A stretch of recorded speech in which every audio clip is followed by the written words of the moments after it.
Already know.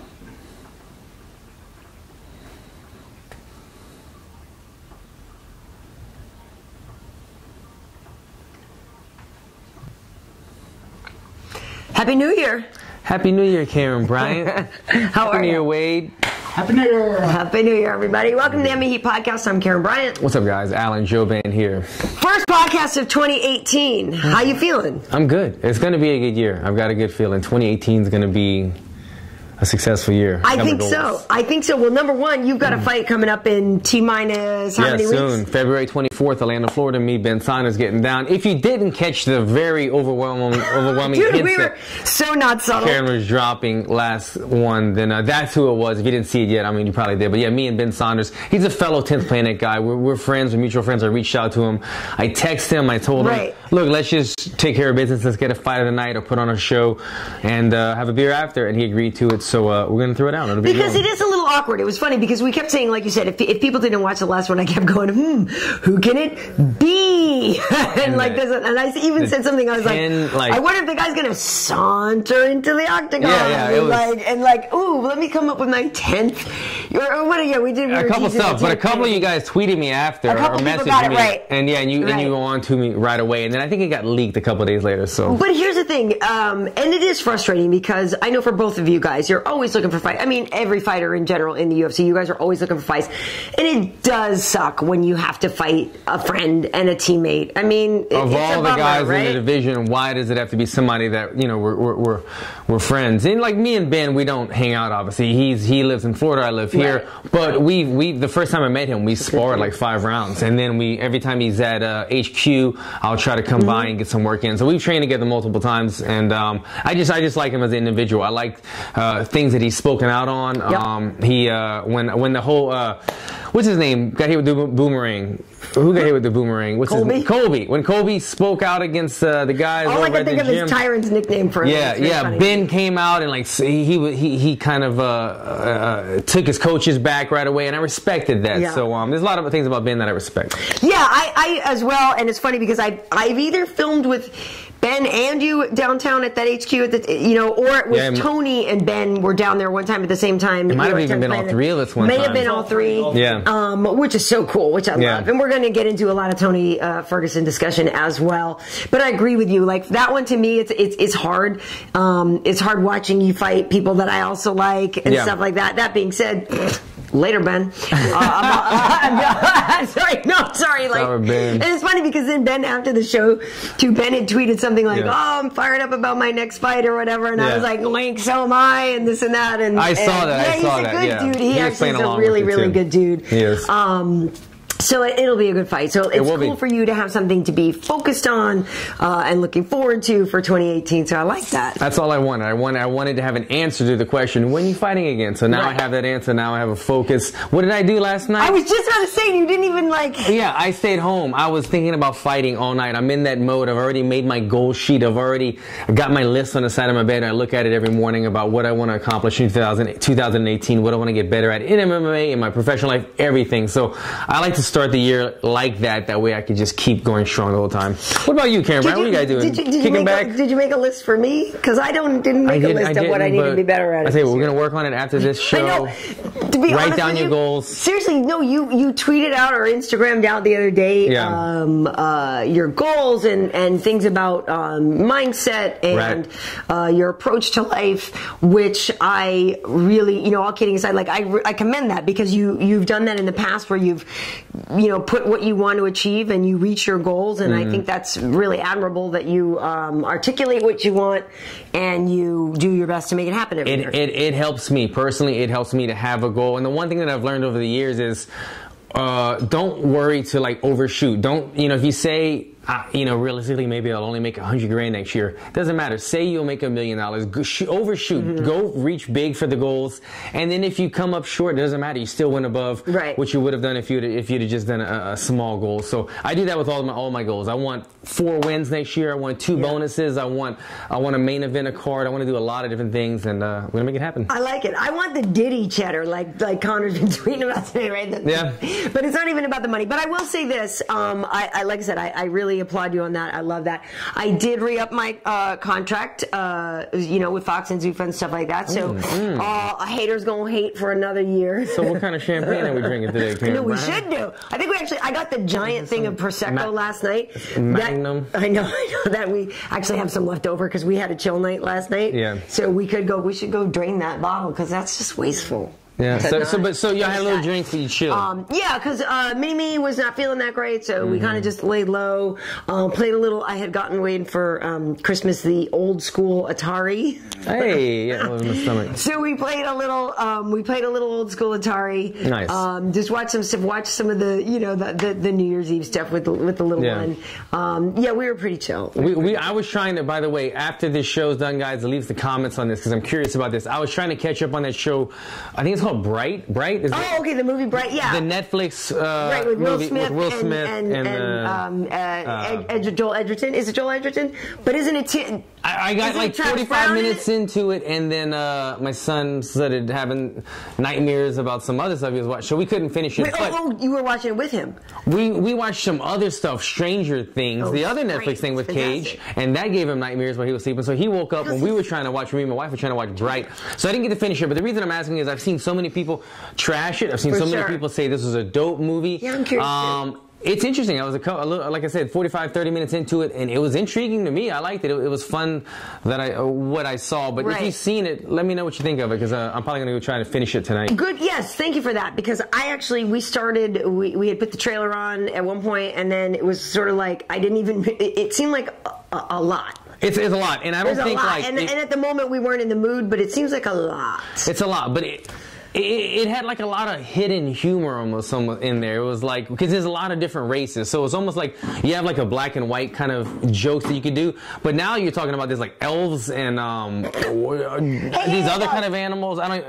There's juice in there. So it's like racial tension between like aliens and people. So it's like Star Wars or Star Trek tweaked to be a social commentary on what's going on today. Somewhat in the future, in a futuristic time in Los Angeles. Ferengi Lives Matter and stuff like that? It's kind of like that. It's kind of got that kind of tone to it. So, like I said, I only saw the beginning of it, but I'm gonna go watch the rest of it. But if let me know if I should watch the rest of it. We'll get into that after the show. For sure too, because also Carlos Condit walked out to the song from Bright, and I guess he was. Oh, he did. I guess it was. I wonder if they gave him a little something. Exactly. For it, I was gonna say. Because they've been promoting it. The whole thing with Travis Brown fighting the guy. Is Travis actually the guy in the costume doing the fight scenes? Like, I don't really understand what's going on. I don't know. I feel like it's just something with is the IMG, maybe this movie and UFC are both under the same umbrella, so they're co-promoting. I don't know what's going on, but I've been seeing a lot of it. Joe Rogan is in the movie. Where like Will Smith, they turn on the laptop in the morning and they're watching the Joe Rogan podcast and they're interviewing this guy. I'm not gonna lie, it sounds like a little bit of a hot mess. It's a bit of a little bit of a hot mess. I didn't like it. Didn't like it. We've got another guy coming in already giving a spoiler. So. Oh, really? I don't want to see that. I'm gonna go watch it. It seems like if you don't want to probably watch it. You probably don't have to overthink this movie. It's probably just like sit back and like I watch my Kardashians and then I watch this movie. I can't. It's mindless TV. I'm not okay with you and the Kardashians. Yeah, well, it's just my wife turned me on to it like 10 years ago, and now I'm not okay with that, Nicole. Now I'm out. Now it's here too. It's family time at the podcast. I'm not okay with that. So let's get into these fights. But yeah. All right, whatever else. Yes, I know it's the first one of the new year. We got another one. The movie was trash. So. Was it trash? Okay, so overwhelmingly so far, it's looking like this. But sometimes you watch something that's so bad it becomes good. Yeah. Does it click over to that? Everybody's like no. Where it gets to be so like you're like no, it's just 2 hours. You won't ever get back. By the way, we did finish Stranger Things a few days ago and stuff like that. That's good. Stranger Things is good. I jumped in halfway. My son was like, "It's not scary, Dad. It's not scary." And then all night, I'm looking over, and my son's outside over there. All night, he's like screaming. He's scared to death. So apparently, it was somewhat scary. I got a picture of you in Cage. Oh, hey, look at this. Well, that's what I was going to ask because it's the first one of the year. We're after the break. You went home to Louisiana. I saw you throwing down with Dustin Poirier. Yeah, we got some good training. Nice, Went home, Lafayette, Louisiana. I took my son on his first hunting trip. It had such a fun time. What were you hunting? What were you? Duck and goose hunting. We got a few of them. We cooked a duck gumbo. Nothing went to waste. Nice. Shared with the family. It was a great experience. As a kid, getting brought up going hunting with my grandpa and my dad is something I always remember. So I know Cage is going to remember that experience forever. Yeah. He had a toy gun. He was shooting the duck. He's probably scaring away more of them. But it was a fun time. And after that, I went home and I trained every single day. Got in a bunch of great work with Dustin Poirier and all the guys over there in Lafayette. A bunch of really good up-and-comers, or not even up-and-comers, but a bunch of guys that you might not know of just yet, but strong guys. And I got to say, man, going with Dustin Poirier, he actually received his black belt when I was in town from Tim Crater, who's his longtime jiu-jitsu coach over at Gladiators Academy of Lafayette. And Dustin's been doing jiu-jitsu for a long time, but as him being a 55er going against me is 70, I gotta say, man, Dustin is really strong, and you see it. See in his fights when he kind of puts his chin down and punches, and he's kind of known as more of a puncher, but he puts his chin down, and he's been winning fights more by kind of like punching guys and then taking them down and grinding them out like he did to Anthony Pettis and some other guys, and Joe Duffy. I think it was Joe Duffy. Is it Joe Duffy? And after going with Dustin, I see why he has so much success. He's actually got a really underrated wrestling game, strong jiu-jitsu game, and he's going to have a lot of success in the future. Awesome, yeah, I like Dustin a lot, and it's not like he's a small 55er. No, you know what I mean? So I could definitely see him being able to hang with you. But he said he felt so much stronger than Anthony Pettis. That's not a diss to Anthony, but just he said when he got his arms on Anthony Pettis, he's felt so much stronger, and it showed in the fight. Cool. Well, no, I like Dustin a lot. That's great that you got to get some reps in. Yeah, no, we stayed here. My mom came to town. Wade's folks came to town, so we had kind of the family vibe for Christmas and everything, and it was fun. And you know, I know I'm supposed to say that having my family here was the greatest gift, but I also really got a beautiful coach person, some Louis Vuitton jewelry that I just love. So I'm not mad at the material gains that I got as well, because they're really pretty. If I wore the Louis Vuitton jewelry the other day on the weigh-in show. If people have seen it, I'm gonna have to go. It's gold. It's lovely. Yeah, they make nice. More. Tell me more. Wait, you didn't get her some over-the-knee boots? That's what I got Nicole. I learned this. I've heard of knee highs, I think, but then Nicole taught me this over-the-knee boots. But your wife is a delicate flower, Alan. And some legs aren't built for over-the-knee boots.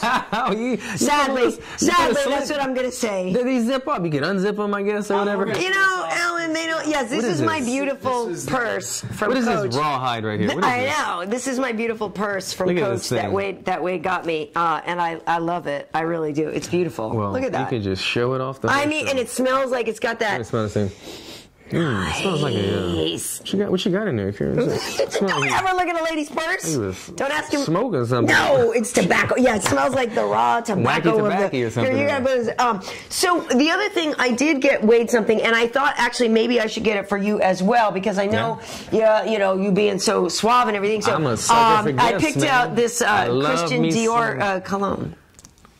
Oh, cologne, you said? Yeah, you know, like aftershave cologne, like a whole thing, you know, for, you know, it's sauvage, savage, you know, it's cool, but does that... Yeah. Are you... No, it's cool, thanks. Thank you guys, man. Yeah, I mean, you know, you're like a guy that's into, you know, look good, smell good. It probably smells great. I kind of a Versace guy, you know. Oh. We got the movie coming on next week. Totally. Donatello Versace. Is that, you're a Versace guy.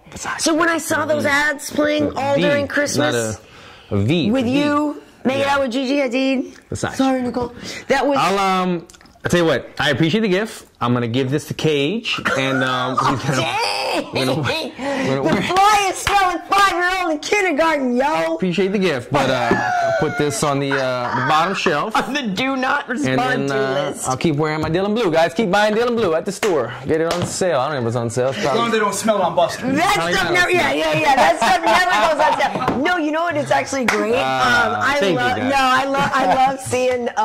love seeing your commercials running during the holidays and stuff, because I'm there and I was like, wait a minute, and I did an Insta story about it, because I was like, hold up, wait a minute. I'm glad you did that, because I didn't even know it was running, and then I saw your Instagram story of because you guys shot that a long time ago. It was like 2 years ago now, huh? Nice. It was a minute ago. Nice. I like it. Keep running. Keep running. I was just gonna say, good stuff. Okay, so yes, there were actual fights. Let's get into UFC 219 hashtag and still Cris Cyborg, just really the most dominant female fighter on the planet. I thought, you know, she definitely won to me. I know Holly did do better than any woman has ever done against Cris. You know, even to be able to make it 5 rounds with her is a victory in and of itself. I'm sure it's obviously not the victory that she really wanted. But with Tonya Evinger being able to go into the 3rd round, Marloes Coenen way back when had gone into the 4th, I believe. But I thought that, you know, even though it wasn't the Holly we expected, it wasn't the counterpunching Holly, I actually sort of liked the idea that she went out and was being more aggressive and was trying to initiate things. But at the same time, then you sort of felt like, gosh, I wish you had tried this strategy with other people, though, because Cris actually is hittable. Like, she does when she comes in with her offense. I guess it's because she knows her chin is so amazing, and she really doesn't fear the power of other women. And so she doesn't always play defense, and I believe she's hittable. So if Cris, I mean, if Holly had played more of the counterpunching game that she usually does, I wonder if she would have had more success, even though she had some successes in this fight as it was. Yeah, you know, one of the things that she had success in that really shocked me was the clinch game. Who thought that she was going to out-grapple Cyborg in the clinch game and the wall work? Every time they collided, Holly dug those double underhooks, and then she put her on a cage, and she was holding her there. I didn't really give her credit for winning the round so much when she was holding her there, because she wasn't doing any damage, or she wasn't really attempting to, like, take her down or what's the word? Proceed, move forward with anything. Progress the action. Yes. She was mainly just kind of like holding her there, taking a bit of a breather, kind of dominating in that. But I just didn't think, you know, every time that in the beginning, initially when Holly would get those double underhooks on Cyborg, I thought Cyborg was going to throw her, because Cyborg has underrated, I don't know if it's underrated, but you don't see it, but she's got great judo. She could throw guys that are twice her size on their butt. So I thought she was going to throw Holly, but Holly showed a lot of core strength and a lot of good grappling skills.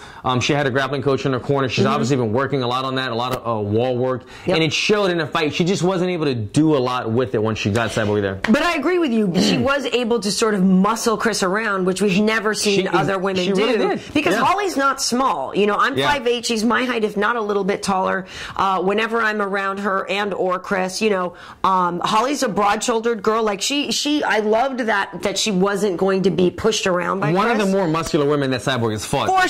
For sure. And so that to me was something that we thought going into this fight would be a factor, that she wouldn't be just being able to be bossed around by Cris like other women have. I just kind of wish, like you said, that, well, not that I wish, because I wasn't really rooting for one or the other, but yeah, like she could have done more with it. It was sort of like, let me put you against the fence. Let me either catch my breath or hold things or try to win points because it looks like I'm controlling the action. And then the whole scoring thing was screwy because it was like, did they adopt the new rules? Did they not adopt the rule? It was a little strange. But the thing that really I think stood out to me was when it came to power, it's all Cris. Like, you just can't deny that. That is why when I scored the fight 5-0 clean sweep for Cyborg, and it wasn't a dominating performance, but in those rounds that Holly did have cage control more so than Cyborg, I wasn't really scoring because damage is rated judged above all, right? Damage. And Holly wasn't doing any damage when she had her against the cage. Yes, she was doing cage control, but now that's lower. And it wasn't that cage control like, I took you down and I'm dominating you on the ground. She was just holding her there until they got broken up. So I wasn't giving her that many points. She was landing now and then. She did manage to give Cyborg a bloody nose early in the fight. For sure. Which we haven't seen too much of that out of Cyborg.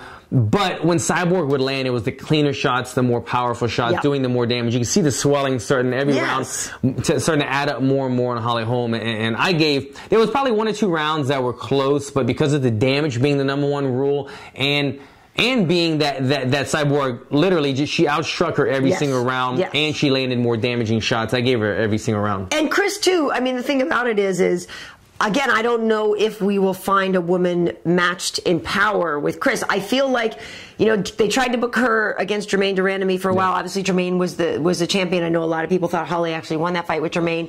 But Germaine can throw power. Germaine is a great kickboxer as well. And, you know, the story goes, I guess, that she supposedly declined the fight with Cris a couple times. I actually feel like that would be a fight I would like to see, though, because Germaine does have some power. I feel like that's the one thing that's missing, is that people can't hurt Cris. Like, she's just that much tougher, and so that's always gonna, you know, I don't know how many times I said it over the weekend, but I was like, that's why they call her Cyborg. Like she can walk through these other women's punches and not be threatened. And if you saw during the fight when Holly did land a clean punch, it pissed Cyborg off, and she just blitzed her and got on her butt right away. If you hit Cyborg, you got to be prepared to take the repercussions of it, and you don't want to piss her off. I love that, and that's why Cris is. Like, she's just amazing, and I've known this woman for like 10 years, and she's always been incredible. And I was talking to some people on Twitter about how they're like say all the ridiculous stuff about her not being a woman and not being girly and being a man, which I think is totally disgusting. The guy from Jackson Winks, you heard about this, the photographer. I saw the photographer. Not okay. You don't refer to this person. Not a good look for the gym. It's a terrible look for the gym. And apparently then when they really sort of dug deeper, they found that they'd also liked comments where people were calling Aljamain Sterling the N-word. Just not okay. Oh. Not okay. So hopefully they deal with this Mark Aragon person who is a credentialed photographer, completely talking the most disrespectful stuff about Cris. Holly has been nothing but respectful. Holly's a respectful woman. It sucks when you have somebody spoiling her respect, and just not cool. Yeah, no, Holly's a good girl. Folks. Be better than that. With this fight, obviously people are taking advantage of just speaking up at the right time. Sure. We have other people speaking up now, trying to get the next fight booked with Cyborg. What's her name here? Megan Anderson. So Megan was supposed to fight Cris. Right. Megan. And then she had some like visa issues or something where she couldn't get out of Australia to come and fight. I'm intrigued to see this fight. I haven't seen that many of Megan's fights, but she seems to be the bigger bodied girl. I was just going to say, than most of these girls. Yeah. But I haven't seen too much of her work. But she did speak up right away, wanting this next fight, thinking that it makes sense. I think Cyborg already kind of agreed to it as well. Yeah, Cris did. This is more likely going to be the next fight that we see. Yeah. The next graphic was from Chris's Instagram. Right, but here's the thing. Cris Cris said she wants to fight Megan. Amanda Nunes has actually, has also said that she wants to fight Cyborg. She thought about going up in weight. Yes, and because Amanda's not small either. Yeah. You know what I mean? So, but I recently saw that Amanda Nunes is going to be getting nasal surgery, and she has so many issues with it. Yeah, and if that happens, that would prevent it possibly or something. But either of those fights, good fights. See, so the fight fan in me goes, oh my God, Amanda versus Cris would be ridiculous. Yeah, champ versus champ. Ridiculous. Bigger name, and it's belt versus belt. And Amanda can throw damn hands, yo. She has power as well. Right. So to me, that fight would be really crazy fun to watch. But at the same time, I don't want to break one of our champs. Like, you know what I mean? Like, I don't want to see either of these two really great champions who derail either. Right. So it's like I don't want to see either of those girls lose. Yeah, I get it. But I like the idea. I like the actual. Holy crap, what would happen between these two? I kind of think whoever wants it more, or whichever opponent really, if Amanda really wants this fight and she can get this nasal surgery out of the way and train, and she starts being vocal about this, why would we not want to see it? But if she's going to kind of sit back and not be vocal and let Megan take that, then whoever wants it more should deserve it. But I also do think that, I feel for Holly in this situation. She put up a good fight. When you look at her record, it's like she's 1-4 in the last 5 fights. But I feel like you can sort of go, well, the Jermaine one was really, really, really close. And the others were like title fights. And the Shevchenko one, no, she definitely lost. I think she choked in that situation. And, Misha got her at the end. Like, it's just weird to me. And, hell, you can say the same thing about you and a lot of people when they lose a fight or lose a couple in a row or something. You're like, but you're actually better than what that record says, because Holly is a much better fighter than what 1-4 in the last 5 fights says. This is kind of the argument going. This is the debate in my mind. It's like, who did I want to win? I like both girls.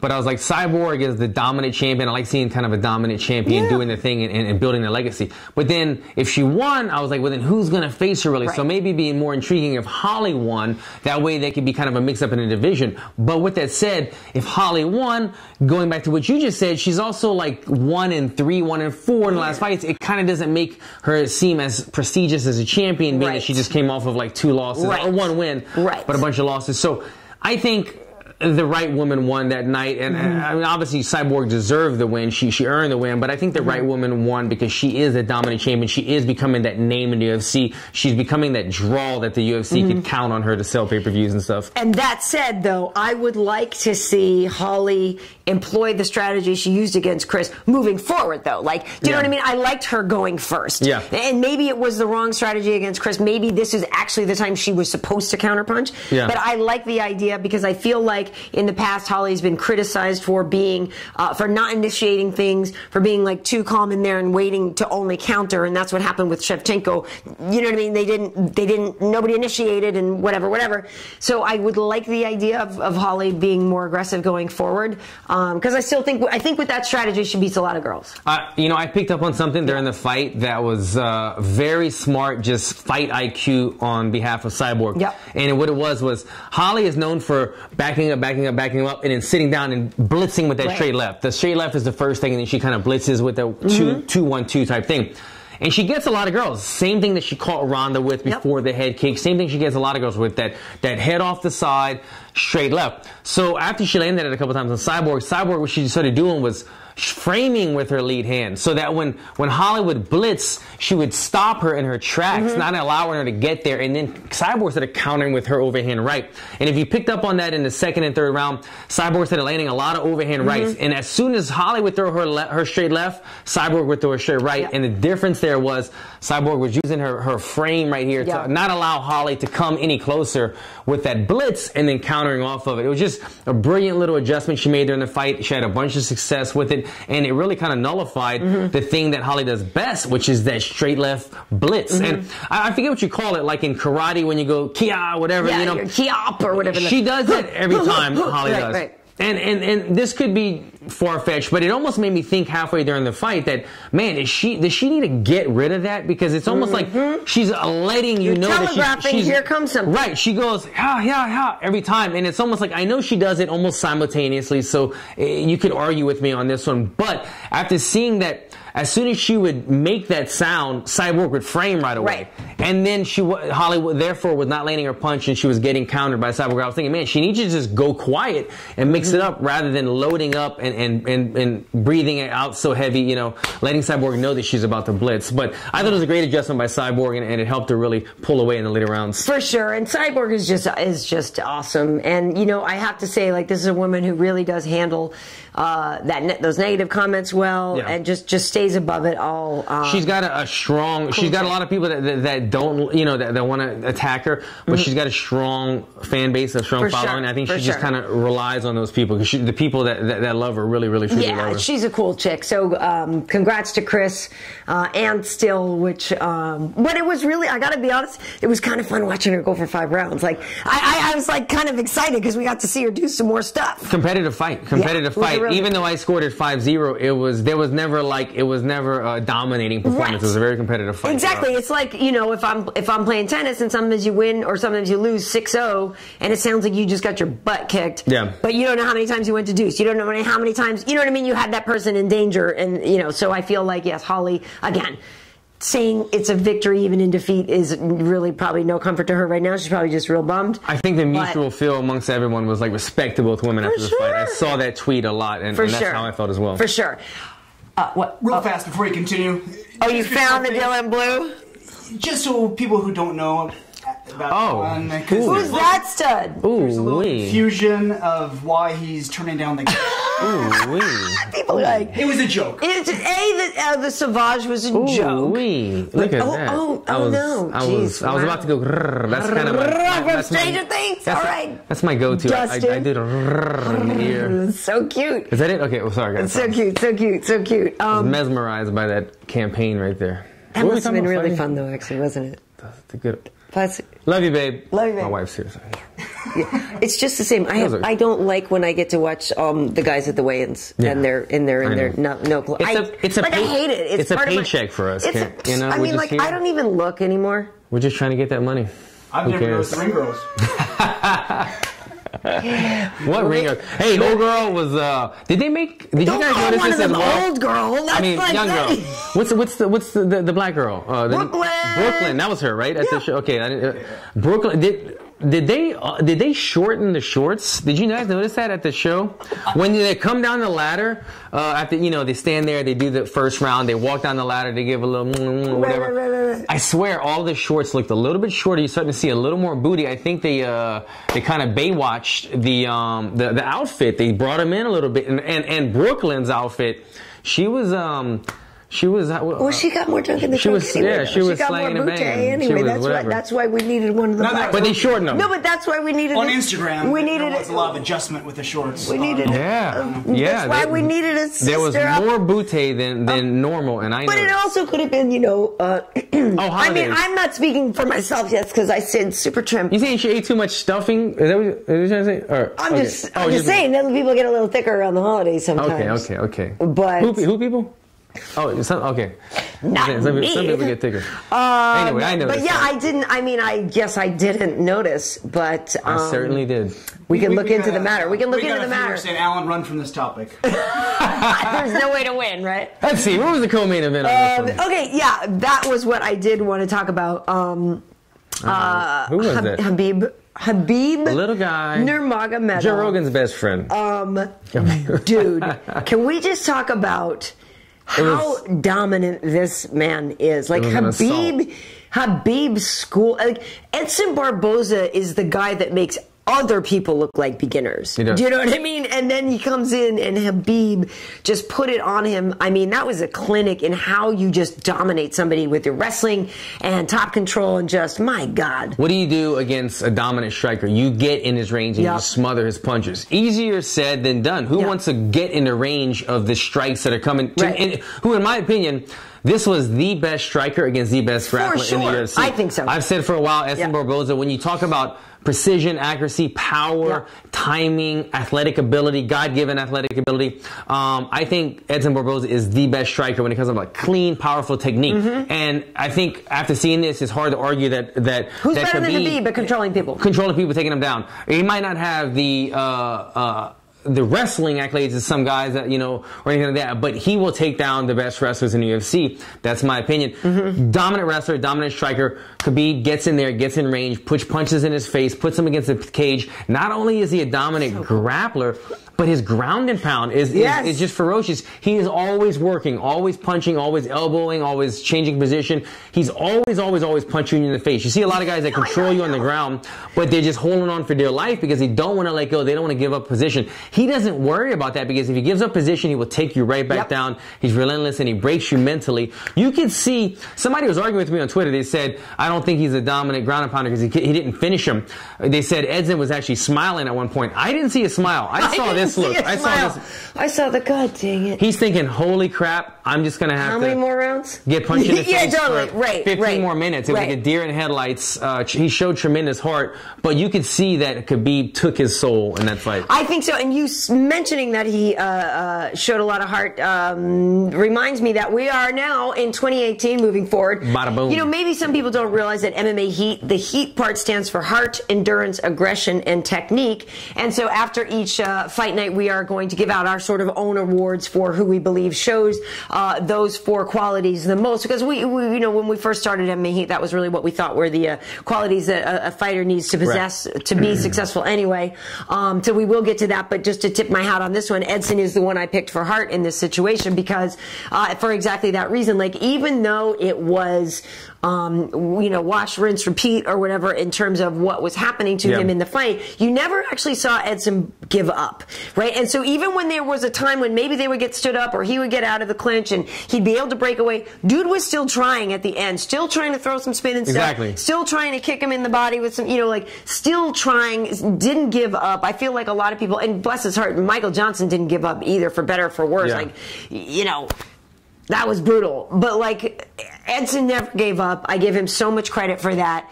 That said, the whole time we were watching the fight, we were like, pretty sure Conor doesn't want to fight. Yeah, I don't care. I love me some Conor McGregor. I am a big Conor McGregor fan, but I feel like he would much rather unify against Tony Ferguson than have to face with Khabib. And Tony Ferguson is the correct right fight anyway to unify the title. But I feel like nobody, not even just Conor, nobody's trying to fight Khabib Nurmagomedov. I have to agree. I'm a fan of Conor's work. Tony is a friend of mine and a guy that I respect as a fighter and everything. But after watching that fight, Tony and Conor both were vocal on Twitter, saying that you gotta be though, right? Yeah, you gotta be. It was they weren't impressed. They were gonna sleep him, this and that. It's just the game. The game of fighting right now. You have to be vocal. You have to speak up. You have to keep the ball of momentum rolling in your favor. Honestly, deep down in their heart, I don't see either guy thinking, I want this fight. There is no way you're thinking that. No, and here's the thing. Okay, so Tony has been booked against Khabib for 3 times, okay? Yeah. And we know that Khabib didn't make weight one time, but Tony got hurt with his lung injury. But Tony has signed the contract. Tony is manned up. This is what I'm saying. So, and I have been a Tony Ferguson fan forever. Never won't be. I think the guy is so entertaining to watch, and I actually really like that. Tony's a little out there. You know what I mean? Yeah. Like, he's a little out there. And I say that with love. You're a little crazy, Tony. You're a little crazy. Okay. You're a little cuckooey. We all are a little bit. But that's why we love you. But when I watch Khabib, and I know that, yes, Conor could land that left. Conor has a lot of power, and Conor has slept people like your good friend Dustin Poirier very quickly with that. That being said, I feel like even in those control situations, even if Khabib is putting it on you, I like Tony's squirreliness. I like his creativity and scrambles. He's a good scrambler. I like the idea that Khabib could be throwing something and just throw that one arm in at the wrong time. Right. Do you know what I mean? I actually feel like in a lot of ways, Tony has a better chance than Conor does. Come at me. Yeah. Well, in those positions, I agree. Tony has a much better chance in the scramble positions than Conor, but if we're going to play devil's advocate, you have to say, okay, well, Kevin Lee was able to out-grapple Tony Ferguson. Why you got to bring up not facts, Jouban? Tony, why you got to bring up factual information? Tony did get the win. But Tony won. When it came to the takedowns and the wrestling and the control game, Kevin Lee did outpoint Tony. And that was a sick Kevin. In that aspect. Kevin Lee wasn't even feeling good that night. And so you've got to think that, man, if Kevin could do that, and Kevin's a good wrestler, but he's not Khabib Nurmagomedov. Although he called out Khabib after the fight. Kevin Lee put his mouth out there, too, and called out Khabib. Everybody was, I thought people would have been like hiding their phones or something. Like, my phone's dead, I can't tweet. Everybody was, totally. That's the state of MMA right now. Bring your silence on Khabib. Yeah, but people are just getting in the mix. Even if they don't want to fight, they're saying they want to fight because it keeps it going. You gotta say it. Look, I know Tony is a warrior, and he signed the contract 2 times already, so I know he would fight Khabib. But you gotta think that it's not a great matchup just with anybody. With anybody. If you're a grappler or not. Yes, Tony does get hit. I mean, guys like Lando Venata hit him. Tony can get hit on the feet. Tony gets hit, and he can't. And he, as good of a grappler is, he can get taken down. Khabib is just, to me, the best grappler that we've seen. And obviously, Conor has knockout power. Yes. But he's going to take Conor down. I think Conor probably saw some openings. I was watching the fight thinking that Barboza had an opening for the overhand right. I think that Khabib keeps his left hand a little bit low, and Conor's the southpaw. Yeah, so maybe I was just going to say that's a factor. Yeah, so maybe he's thinking a hook, right hook or something. But Conor's seeing those minute openings that he trusts in his power, that he could probably put the lights out. But it's easier said than done, because when somebody's coming into your range and smothering your punches and making you back up, it's taking power away, and that's what he does best. Question for you. Do you think Conor's mouth game, mind game, which I personally love, would work on Khabib? Effect on Khabib? The grizzly bear did not affect Khabib. It ain't happening. Because that's the thing, like, that gets to other people. And Khabib, and this is disgustingly, brutally stereotypical, but with him being Russian, like, I just think it's impenetrable. Exactly. He's got the cold ice, like, he's got that kind of, like, thing going. But also, I don't think Khabib really even... I could be wrong. Does Khabib really even go on social media that much? Because I feel like his manager's the one. Maybe it's Ali. I don't know. I think Ali's the guy that does most Ali, of it. Abdelaziz, who, for folks who don't know who, Ali manages a lot of people. Right. And Ali actually got in when we were at the press. We had a press lunch with Khabib and Cris, and everybody was talking about Khabib versus Conor, and Ali jumped in and was like, let's not talk about that. Let's just talk about, Edson. This is Ali does a lot of his social media. Khabib doesn't really do that much. But I think he just, this is the thing. A lot of fighters have belief in themselves. But But 24, 25 and 0, 24 and 0. 25 and 0 now. 25 and 0. He has never lost. He has never lost a single round. Yeah. He has beaten everybody. Amazing. He has out-grappled everybody. He has won every minute of every round his entire career. So cool. That kind of belief will push him through the smack talk of Conor McGregor. And I gotta be honest with you, because Khabib came to UFC Tonight recently, and then we had that media luncheon. Dude's got jokes. Like, he actually has a good personality. It's like a dry, like, cold sense of, but he's funny. He's funny, and we did these Khabib, like, random thoughts or something with Khabib that we were running on UFC Tonight and stuff, and some of it's really funny, and I know that part of it is we're laughing, you know, with him for what he's saying, and part of it, you know, obviously we're laughing at him, maybe misinterpreting, you know, certain phrases, like he did one about don't count your chickens before the hatch, and he kind of butchered the whole thing, but it was hilarious. But you know what? I feel like, you know, the UFC obviously talking about needing stars and wanting more stars. Khabib could be a star. I actually feel it. His army, his legion of fans are very much behind him, and he's getting more comfortable with media and stuff like that. Like, I feel like Khabib is actually could be a pretty big deal. I think all he needs is you know, I'd be curious if we ever go out and have a show out in Russia. Oh my God, I hope I want to go or something like that. But like, you know, if not because they have vodka there either.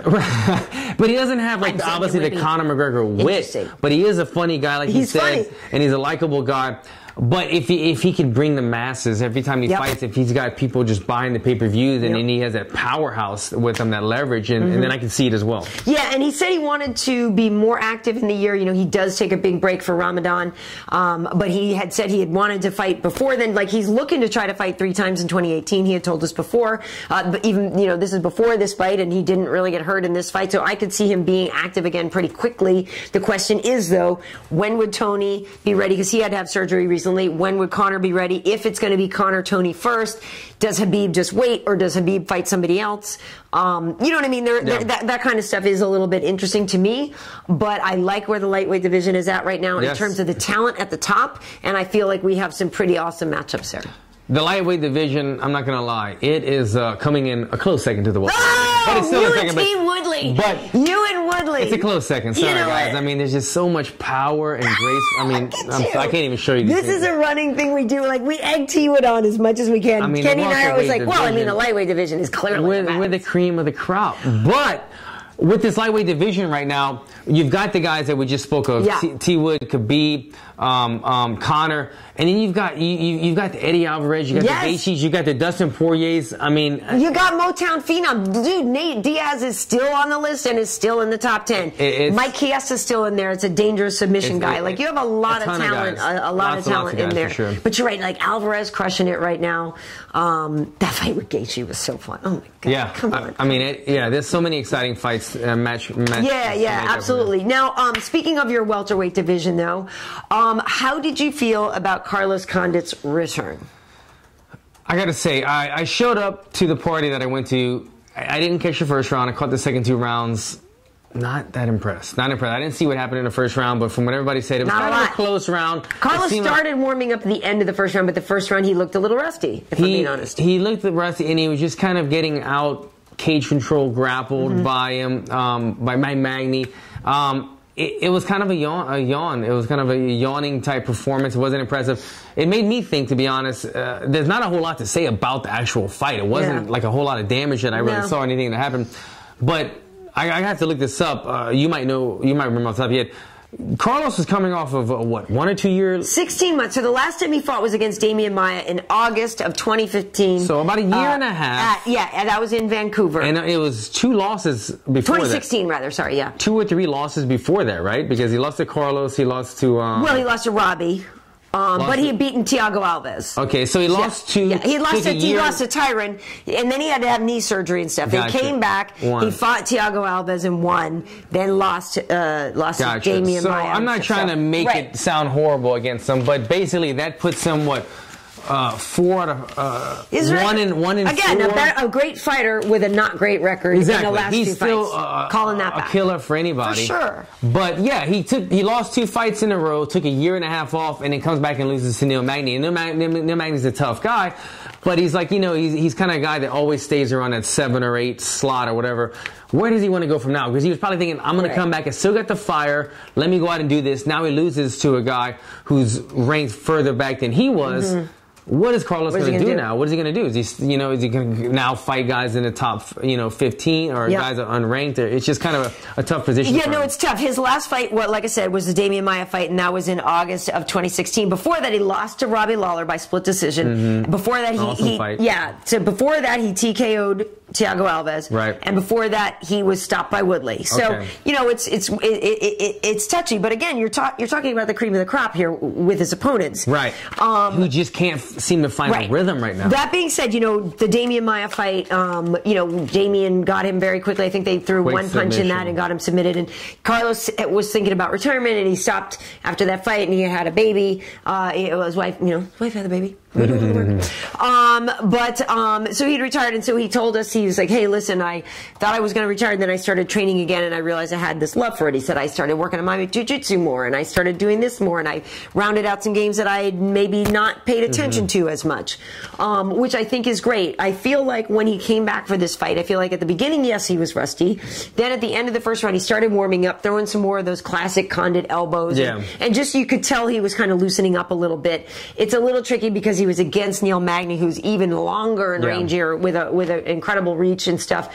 I guess I wanted to see the natural born killer go for the kill. Do you know what I mean? And I guess that's really what it was for me. I didn't see that that intensity of like, I got to go out here and do something really. And granted, Neil Magny is one of those people who's well-rounded, so it's hard to find where the best advantage, thing is against him. But I got to be honest with you, Carlos, man, you got to get some takedown defense, bro. Yeah, you got to get some takedown defense. He was getting. That to me seems the glaring hole in his game. He used to always kind of use his jiu-jitsu. When you get taken down, he uses jiu-jitsu early in his career, because Carlos is a guy that I believe on his record, it's pretty evenly matched. Submissions and knockouts are pretty. It's like 15 and 15. Very much so. Yeah. So he's well-rounded, but 15 wins by KO, 13 by submission. There you go. So a ton of submission, 13 wins by submission. Yeah. He felt comfortable on the ground a lot in his career. At this stage in the game, it's not really happening. You don't really want to be on your back. He knows that, but it's just he's not getting those submissions anymore. The grappling game is something, he has to keep working on. Everybody always works on it. He just doesn't have the natural build to be a grappler. For sure. A guy that if he'd have started early in his career, yes, but to become a great grappler with his build later in his career, just not going to happen. But he just needs to just make those corrections to get off of the cage and do stuff. But you know what it might be? Carlos always did well when he would get bloodied up. He's kind of a guy that sometimes he sees his blood and becomes that the natural born killer. And maybe Neil Magny didn't bring that out of him. Neil Magny isn't really a guy that like beat the hell out of you. He's just good everywhere. Yeah. And maybe it just kind of the energy made his energy. It just kind of made a boring fight. Because in a way, it was a good person to come back against. Because as I said, Neil Magny, being a well-rounded fighter, wasn't going to threaten Carlos with one specific thing that he had to be aware of and stuff. So in a way, you could have thought of like that was a good comeback choice for Carlos. But I don't want to disrespect. I don't want to make it sound like Carlos lost the fight, Neil didn't win, because obviously Neil won and did a lot of things Neil saw the opening, I'm going to out-grapple him. Exactly. And Neil is a guy that went on a 6-fight win streak in the division one time, which we know is incredibly difficult. So I don't want to take the win away from what Neil was doing. I just have to admit, I expect a little more out of Carlos. Yeah, I think most people did. I think Tyron Willie on the show said, like, I think Carlos is going to win. I mean, most people picked him, but when you talk about the way he's built, not working for him, the way Carla Esparza is built, she is a great wrestler. This is a woman who is compact and solid, and I had picked her. We do the DraftKings thing now on UFC Tonight and on the pre-fight shows and stuff like that, and so I had to put together my lineup, and Carla was a woman that I took, and she was affordable, and you know that whole thing, you have to have your you just got your $50,000 or whatever, and she's an underdog and all this stuff. Affordable woman. Yeah. I'm not one of them.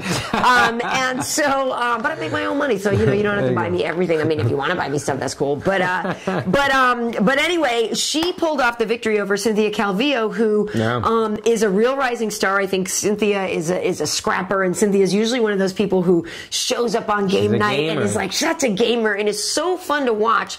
But if I'm being 100% honest, I'm happy Carla won, because this is a woman who won the Ultimate Fighter and became the first strawweight champion in the UFC. She was the first Invicta champion in that division as well, and I don't believe people put enough respect on her name. Yeah. And I feel like Carla is a woman who has been underappreciated. Granted, the champion situation coming out of tough, people maybe feel like it's not the same thing. She beat Rose Namajunas, who's the current champion. If you look at the victories on Carla's record, she's beaten the top names in the strawweight division in Invicta and in the UFC. It's a woman who I believe really deserves a lot more of our respect. But I do also think she clearly won that fight. To me, it wasn't a, oh no, I wonder who got it. Like, I thought Carla won 2 rounds. 100%. Yeah. I think I can't remember which round I gave Calvillo. Yeah. It might have been the first round, but I had it 2 rounds to 1. I think it was the first round, Cynthia. Yeah, I think it was. She might have got on top control right there. I think so. Yeah. Yeah, because that was the thing that was shocking to me. Yes, she took down a wrestler, which she kept taking her down, and Esparza's grappling was a little unimpressive. I don't know if it was because Calvillo, I'm messing up these girls' names all of a sudden. I'm sorry, Calvillo. Yeah. Calvillo. Yep. She looked like the bigger girl. She is bigger. Yeah, and she's like the female Diaz. Like, part of it too is just her attitude in there. She commands your attention in there. She's a built girl. She came in looking like when they walked into the octagon, she probably had like 5 or 6, 7 pounds on her, and she was stuffing all of Carla's shots and takedowns, and she was from there getting on top. And every time. She did a beautiful thing. Every time she would get taken down, every time Carla would take her down, she would kind of post with her legs and she would get right back to the feet. She was never able to be held down. Yep. She did a great job of getting to the feet, but Carla stayed the more active fighter. Right. Easy to score. 29-28, Carla won that fight. I don't know why. I guess Calvillo had never tasted defeat before, so she seemed 6-0, mind blown. But again, only 6-0. So right. But she seemed so shocked about the judge's decision. But I don't know what her corner was telling her. But to me, watching the fight, it was a clear 2-1. Absolutely, to me too. And believe me, I think part of it is that she's on a tear. At 6, she was 6-0 going into the fight, and Cynthia has so much promise. And everybody talks about how Dana had said, when I met Ronda, I knew she'd be a star. When I met Conor, I knew it could be a star. And he has said that he's felt the same way about Cynthia. She's got a quality about her. Oh, for sure she does. Yeah. For sure she does. And I think she's a little badass. And, I'm looking forward to watching her evolve. But I thought Carla won that fight. So, whatever's next for Carla, I don't know if Joanna's going to get a rematch, or if Tisha Torres is fighting Jessica Andrade. I don't know if that's heading up to be the next opponent for Rose. But I thought it was a good fight for Carla, and really, again, at the end of the day, it was sort of one of those, I feel like when you see people that you know and you like and who you feel like have been a little bit disrespected, it's nice to see them get the win. And I had picked her to win too, so I was happy to see her get the win. I think for Calvillo, this is nothing. She's so early. You said 6-1, I guess now.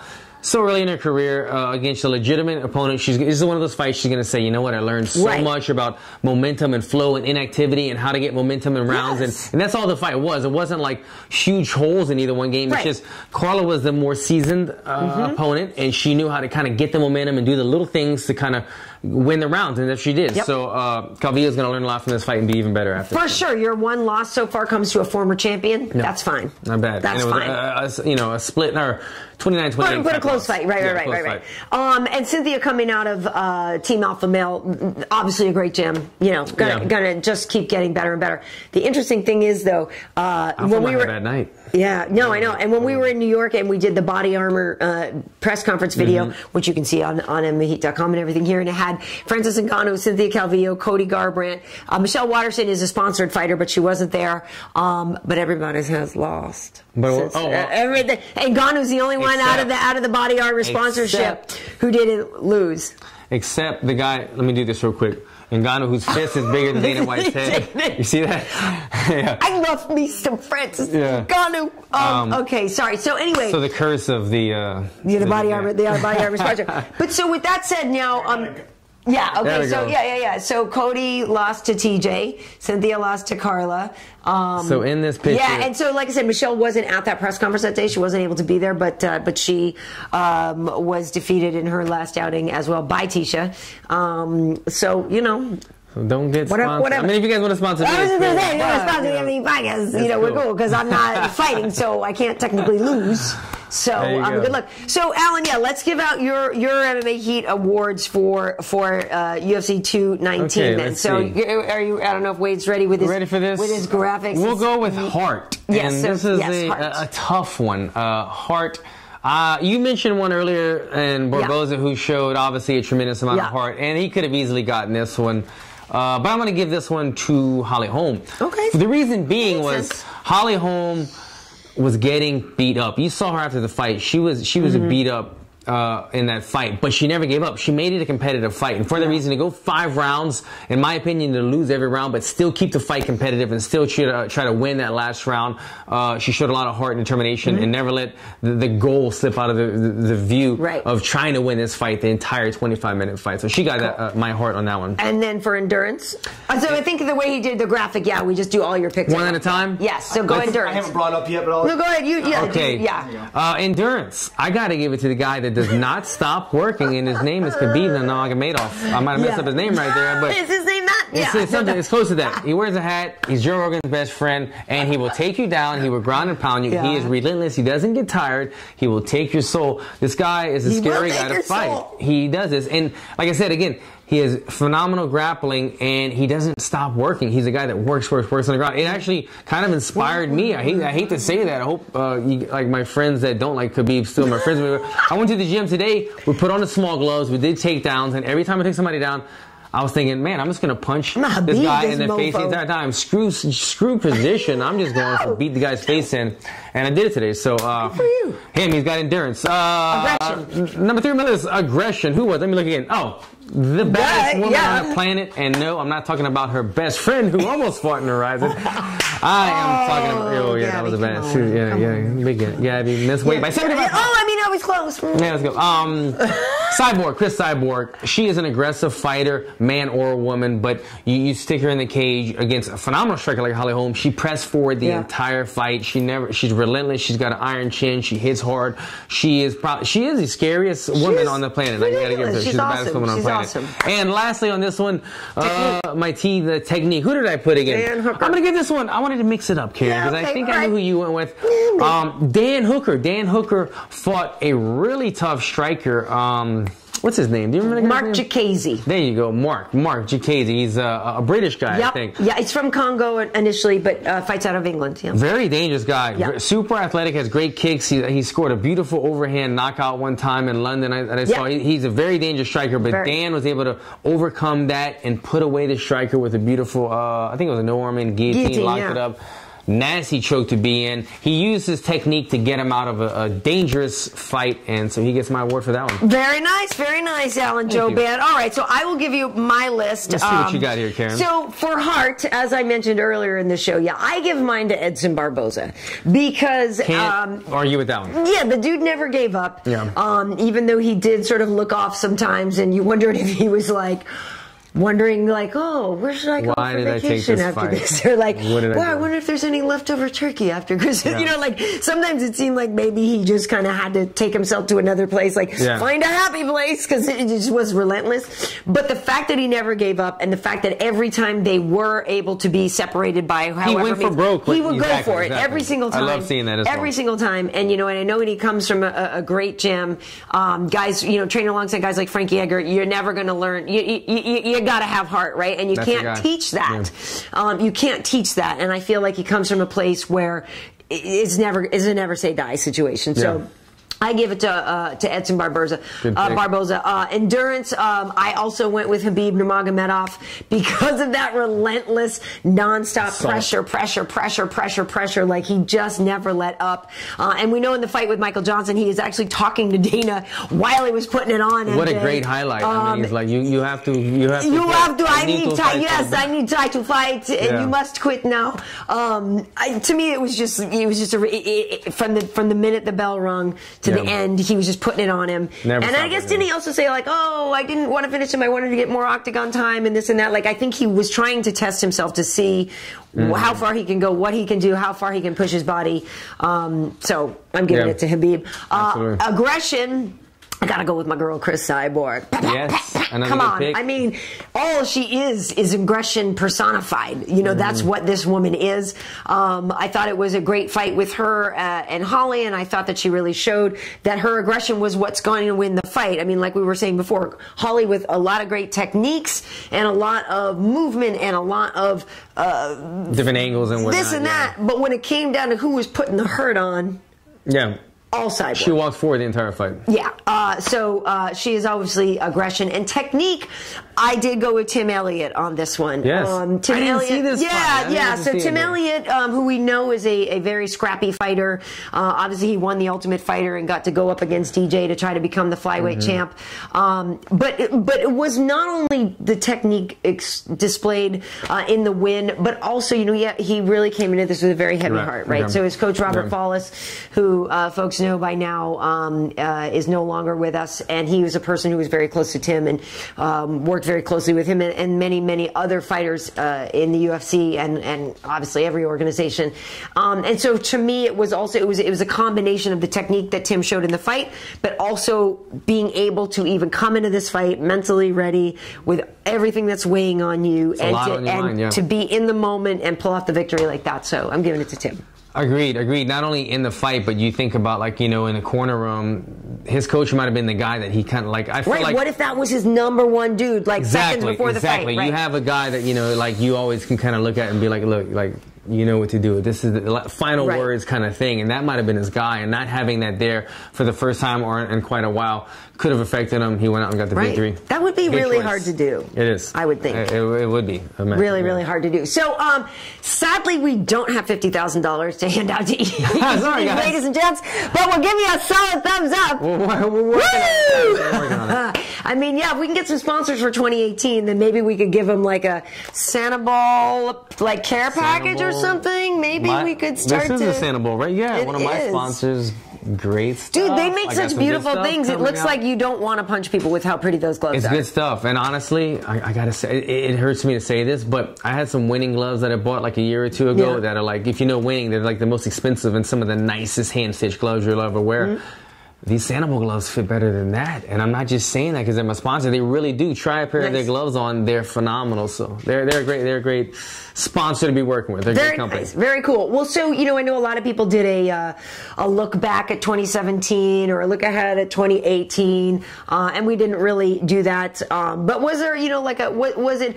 In terms of your fight career, I know you had a couple of bumps in the road for you. Yeah. So what do you think of when you think of 2017 for you? It mixed reviews. Like you said, when it comes to fight career, it wasn't the year that I wanted. I only fought twice, the least amount of fights I've had in my career. I lost both of those fights, so that was disappointing. With that said, I learned a lot and I got a lot better in the fighting game. In the fight game, it just didn't pay out in the fights, and I look to correct that in the future. But with that said, I still had a phenomenal time. I got to sit in my first time at the desk at Fox. I did a lot of things like that. Acting classes, like everything else. Life, my family, at home. I finally got my 56 Ford truck. Yes, you got that beautiful truck. So, you know, I had a lot of amazing things. And I saw even Bisping did a post about that. Like, you know, last year was ups and downs. You know, I know he's coming off of a loss as well. But a lot of other great things are happening in the world as well. So, yeah, you know, the fight career didn't happen, but I've got big plans 2018. I'm super focused and eager to move forward. But just as a reminder, you fought Gunnar Nelson, who beats most people. And then, you know, the fight with Nico Price. Just didn't go my way. Didn't go your way. When I should have zagged. But you also didn't get to have your meeting with the referee. There's a couple of little things that that are probably, I think, add to the frustration in that, and where you didn't feel like you got to, you know, a second chance to catch your breath in that fight. It was maybe kind of waved off a little fast. 100%. I think I look to correct all these things in my next fight against Ben. Yeah. All right. Well, good. Well, good. And that obviously is coming up. You know, yeah, for me, 2017 was good. I mean, the work stuff here, obviously, at MMA Heat and doing the Fox stuff. Adding on, last year I added on the UFC Now stuff, which we get to do a lot. So that was really fun. So, yeah, professionally, there were some highlights and just some amazing moments, you know. we, family-wise, yeah, we got a nice vacation in Mexico, and we had a good time and stuff like that. I'm lucky that I have a happy, healthy family. But it's funny because we did on the show the other day, we were talking about like fight of the year and stop of the year, and for the stoppage of the year, and I just kind of want to clarify this a little bit. I had picked Rose Namajunas, right? Now, a lot of people are like, oh, well, Overeem getting knocked out by Ngannou, that was definitely the stoppage of the year. Or Demetrius Johnson's suplex was definitely, the stoppage of the year. But to me, the Rose Namajunas one was like the most impactful because of how dominant Joanna had been. And this is a woman who, and the card that it was on. And the card that it was on for it to happen. Best card in history, right. arguably? Madison, for sure. Madison Square Garden. And there was so much stacked against Rose in that. And everybody knows, and anybody who's ever watched the show knows, Joanna is my spirit animal. That didn't change. Yeah. That did not change. That woman losing a fight did not change my adoration of who she is. I think she is absolutely phenomenal. But everything that Rose win meant, the whole collective moment of it. Yeah. This is a woman that I've known for a long time before she was in the UFC, and part of it was my heart like celebrating. Same thing like when Bisping got his title. Like, it's fun to watch somebody accomplish exactly. Goals, so I literally was sitting there inside Madison Square Garden watching a friend's dream come true, and so that's really it. It's not that I was like, yeah, I'm so glad Joanna lost, because that's so not what it's about. And as we know, with fights between people that you admire or that could both be your friend, you really don't want either of them to lose. I remember the thing that every time I think about that fight, that win after she won and everybody was shocked. Right. Pat Barry, her fiance, came in the cage and he's with the other coaches and he's like, we don't change a thing. We're not changing a thing. Yes. He was like that. He was like persistent on like, we don't change a single thing. You become the champ all of a sudden. We're bringing some new coaches or some new training. He's You're like, my man, Trevor Whitman. I love you. Nothing changes. It's a small circle. Keep it that way. It's true. It's true. And it's awesome. And Pat is a wonderful guy. And that's the reason I even have known Rose as long as I have, is because I met her through Pat first years and years ago. And so that for me was why that had such an impact. It really was an incredible moment. Just awesome. But that being said, that Ngannou knockout was sick. Dude. They're different levels. One was impactful, one was just a highlight reel knockout. Dude. And the thing about the Ngannou knockout is, like, I've watched it so many times, but I feel like at first I watched it more in slow-mo because you're like, oh, look at how he landed and he lifted.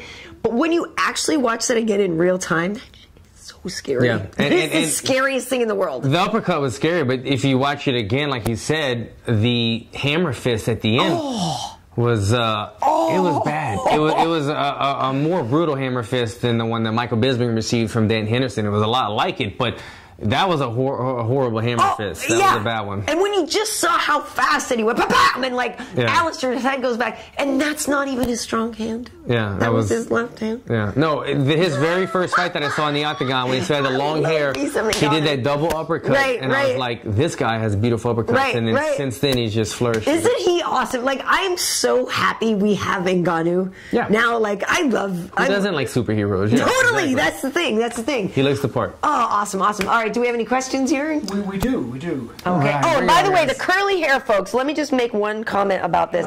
This is the real deal. This is back. This is who I am. But now, over the weekend, I went and I had it straightened. My girl Liz Ferguson at work did it for me. But this is, I think we might have another model around. I don't know. I like the straight hair. I like when you mix it up. No, it's fun to mix it up for me. But, like, I'm not really, contrary to the jokes displayed here from time to time, I'm actually a pretty low maintenance chick, right? So come on, I am. That's that story with Bruce Buffer going, I'm actually incredibly humble. If anybody knows that story, which is very funny. But no, the maintenance on that, like, I like it and it's fun, it's pretty, and I was like, woo, look at me and da da da. But like, I can't, the maintenance on that and like the doing of it, I can't. It's a lot. Keeping it curly is easy. But it was fun to do it, and I like to mix it up. But I will say this: the sad part about that is when, like, you get, like, let's say you went blonde, Alan, and you got this overwhelming response, and they were like, "Oh my God, you look amazing! Oh my God, your hair blonde is so phenomenal. You're so sexy." Then I gotta dye it. And then you'd be like, what did I look like exactly before? I know, it's so... I always think about that. And so I'm not fishing for compliments at all, but it's always funny whenever I wear it straight because it is such a radical difference that people are like, oh my God, you look amazing. And then you're like, well, what did I look like? Right. What did I look like the day before? Yeah, you know what I mean? But I do like to do it, and it is fun. And that was all my real hair. There are no extensions on that. There was nothing added to it. That's all really this. It's just that this is what happens. But it is really fun. Really fun to mix it up. Yes, I told you, there's nothing fake on me, except for like I will color my hair maybe a little bit. But otherwise, no Botox, no Restylane, no silicone. It's just, actually, this body this week is brought to you by Christmas Vacation. There you go. The good folks who make cake and cheese. I kept mine. I kept mine. Well, you have to. It's your job. It's actually my job too. I eat good, but I work out every day. Yeah. All right, let's get to How we looking? First question from James Whitaker. Ask Alan if he thinks Edson's corner should have thrown in the towel and stop him from getting a beating. What's up, Whitaker? You got a cousin fights in the UFC? 70, moved up to 85? Robert. Little guy named Robert. Yeah, you know, I thought about that. You don't really see stoppages, corner stoppages in MMA, and it's something that it's a good question, man. It's something that I'd be curious to see having more of that in MMA wouldn't necessarily be a bad thing. You don't see it as much in MMA because in boxing there's like nowhere to go. The guy's just too tough for his own good. He's getting punched. It's getting brain damage. Right. In MMA, it's broken up more, and you know, with the ground and pound, and I mean grappling and whatnot. But I thought about it during the fight. I don't remember if the commentary put that in my head. I don't know if they mentioned it during the commentary about maybe they should stop it, or maybe I was talking about it with some of my people viewing it. But it's something as a cornerman, if I was a close friend, Edson Barboza or corner, I would have thought about it. I don't know if necessarily would have done it because you've seen in MMA miraculous things can happen. And he's the guy that could have pulled off the head kick at the last second. He got up and he threw a couple, Hail Marys. They didn't land, but they could have happened. So if I was his corner, would I have done it? No. Would it have been on my mind? Absolutely. And the thing about it, too, is even though he was being completely dominated, and granted, Edson's face has looked better now because it's not great, but like you said, you always felt like if they got that separation, if whatever, Edson could have pulled it off. And maybe you would have thrown in the towel if you just thought it was a futile effort. And no matter what your guy did when he got up, he could never beat this person after being down, 2 rounds or whatever. But I was actually okay with them not throwing it in. But, that's what I said. It would have been on my mind. I don't know. It's weird because it's two different sports. In boxing, you see it a lot. And it's like, we're going to protect our fighter. Right. One, from brain injury. Two, just because we don't want to see him get embarrassed. Right. And then we can't promote him. We saw that recently with the Lomachenko fight. They were saving their fighter for another day mentally and just so they wouldn't have such a blemish on the record. Like he got his butt whooped. So they said, oh, he had a broken hand or whatever. In MMA, it's almost like it's almost more embarrassing because this is real full-on fighting. There's no props, there's no gimmicky rules, and if you stop it, it's like, wow, so this guy dominated you so much you had to stop it. It's almost embarrassing in MMA. You don't see it. I don't think I've been a part of many fights. I corner fighters almost every weekend. I don't think I've seen, maybe once, that I can't even really remember when it was, that somebody had a corner thrown in the towel. I get it. Next. Let's see. And real quickly, just to clarify as well, at the rules meetings, they do address this sometimes. They say do not literally throw in a towel. That's kind of old boxing rules. Oh, I like them to see that. I know. It's like flying over that's what you do in the movies. That's what you do. It's actually, you have to tell the commission, I want to stop this fight. I want to stop this fight. And I feel like, man, this could have happened. I was at a fight that it did happen. I can't remember which one. But yeah, so anyway, if you see a fight stopped, it's me telling the commission, please stop this fight. The commission then tells the referee. No towels will be flying in. I like the visual of the towel. Yeah, I know. I think stop boxing, the fight. I just picture Adrian. Stop the fight. Yeah, exactly. Stop the fight. And they got the towel. Exactly. I don't know. There's a pretty lengthy conversation on here. People talking about weight cuts and how Holly doesn't look as shredded as Chris did. And because Chris walks around at like $170. They're saying, could it just be genetics, or is it because of how fast you cut weight? Chris Cyborg usually does walk around at like 170 pounds or so. I don't know if Holly walks around quite as big. Yeah, no, they both look small. Pretty shredded, but yeah, Cyborg, quick, easy answer, Cyborg's the bigger girl. She had to cut more, so she leaned out more. You're seeing more muscle tone. Holly did cut weight, but she's able to make 35 or maybe even... Well, this was 45, so she makes 45 easier than Cris can. Right, but I'm saying Holly could make 35. For sure, she was the champ. Cyborg can't even make 35, so therefore she's carrying a little extra water than Cyborg was. Exactly. But both girls, yeah. But by the way, though, literally, Holly's got like... She's in such great shape. She's got these tremendous legs. She's got those V's in the delts and the bicep. Yeah. She's just got it. She's working it. Keep going. We have any pictures for that? No. Great booty? I got like Holly's body, and then like Brooklyn, the ring girl, she's got nice long legs. So like, I need to put them up on my fridge for every time I'm trying to go through and look like, oh yeah, I should probably just go running or do more squats. But there you go. That could be. I tried last year as a resolution. I was like, yeah, this is the year I'm going to really learn to like running. Yeah, I didn't. I've never been a runner. I didn't. You're not alone, Karyn Bryant. What else we got? We've got interesting observation from Hanoi Tripper. Okay. He said, I wonder if Artem is going to be torn to see his countryman Khabib take on McGregor.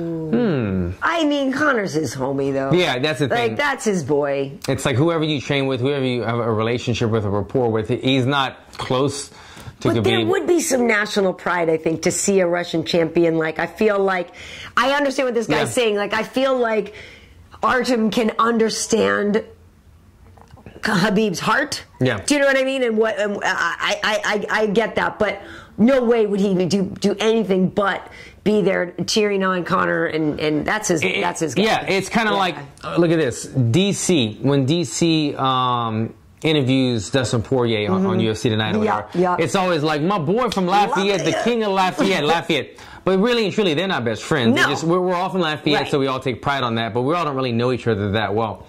But whenever Khabib's brought into conversation, DC will favor Khabib because that's who he trains with. That's who's got a relationship. Even though we're from Khabib versus Poirier, and he's going to go Khabib. He's going to go Khabib, and so that's you know, it's kind of the same thing there. But it's a mutual respect amongst everybody.